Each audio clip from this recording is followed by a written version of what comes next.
Murshidabad, June 1757. In the gilded heart of Bengal's most magnificent court, silk-clad courtiers fan themselves against the sweltering heat, their whispers lost beneath the slow turning of ivory fans. Nawab Siraj-ud-Daulah, barely 23, volatile as the monsoon sky, grips a dispatch bearing news of British cannon being dragged behind freshly raised walls at Calcutta. His jaw tightens. His eyes, dark and searching, sweep the assembled faces. Incense coils upward, through amber light. Somewhere in the perfumed shadows, Mir Jafar, commander of the Nawab's armies, architect of quiet treacheries, stands perfectly still, his expression an immaculate mask of devotion. A letter from Robert Clive is already folded beneath his robes, still warm. The court shimmers with loyalty performed and loyalty poisoned, and the serpent, already coiled, awaits only the moment to strike.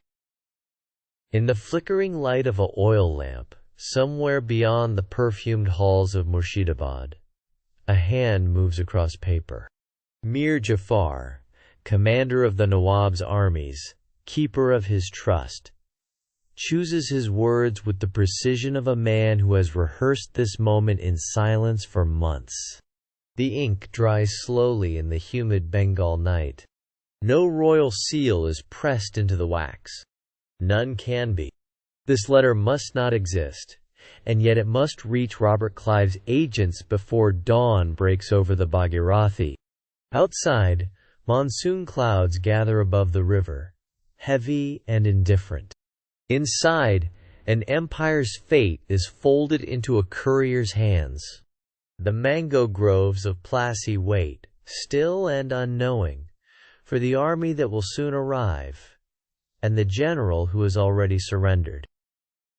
The war council convenes beneath oil lamps that throw amber light across silk and steel. Siraj-ud-Daulah stands at the map table, fingers pressing into parchment rivers, his voice carrying the fierce conviction of a man who still believes loyalty can be commanded. Incense thickens the air. Around him, generals and nobles wear their composure like armor, faces composed into masks of devotion. Mir Jafar speaks last, measured, respectful, devastatingly precise. His counsel sounds like wisdom. It is, in truth, a blade slipped between the ribs of strategy.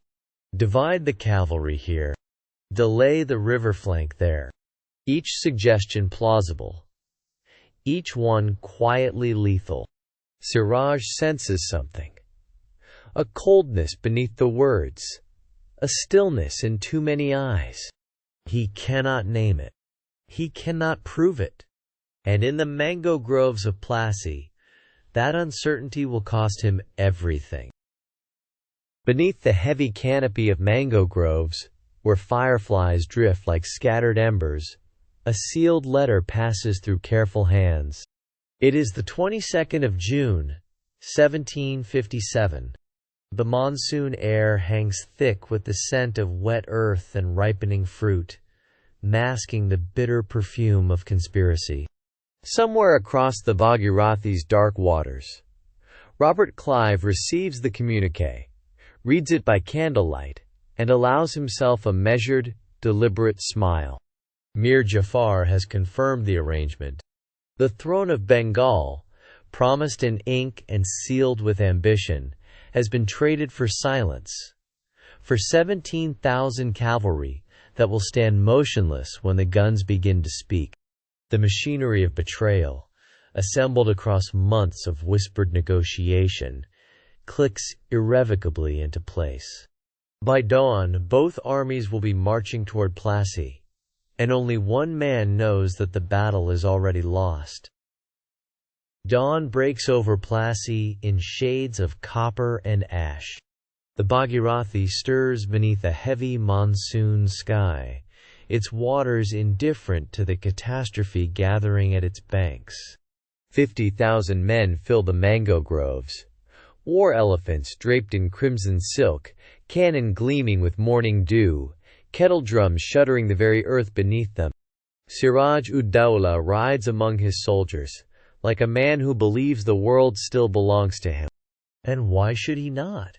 In numbers, in armor, in the ancient authority of his throne, he is magnificent.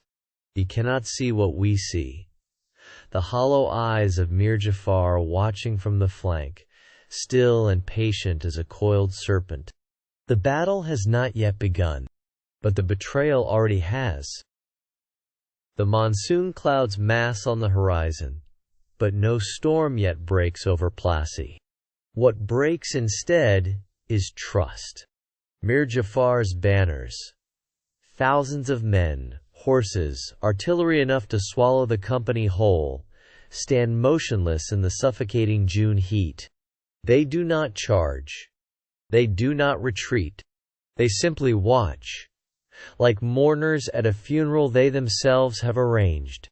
Siraj's remaining commanders search desperately for signals that never come. Confusion bleeds into panic. Panic bleeds into rout.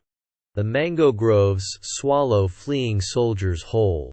Clive's cannons thundered not against a unified Bengal, but against a kingdom already hollowed from within.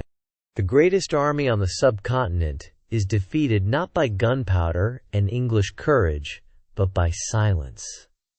Deliberate, devastating silence. And somewhere beyond the smoke, a throne waits to be claimed. He runs. Not a Nawab now. Simply a young man of 23, terrified and alone. His silk jamma torn and dark with sweat, his sandals slapping against the sun-baked earth of Plassey. Behind him, the mango groves swallow the sound of his army's collapse, the thunder of British cannon giving way to an unbearable silence. The Bhagirathi moves indifferently beside him, its brown waters catching the dying light of a June afternoon that has swallowed a dynasty whole. He had woken that morning the sovereign of Bengal, Orissa, and Bihar. He runs now with nothing. No seal, no sword, no loyal hand to steady him. The greatest betrayal in the subcontinent's history is already complete. But for Siraj-ud-Daulah, the cruelest chapter is not yet written. The silks are crimson. The drums are thunder. Mir Jafar ascends the masnad of Murshidabad, and yet something in the chamber feels profoundly wrong. The perfumed air hangs heavy with incense and unspoken debt. Around him, courtiers bow low, their faces carefully arranged into expressions of joy. But Mir Jafar's eyes do not shine with triumph. They move, restless, haunted, toward the figure standing just beyond the throne. Robert Clive, composed, immovable, a shadow wearing a smile.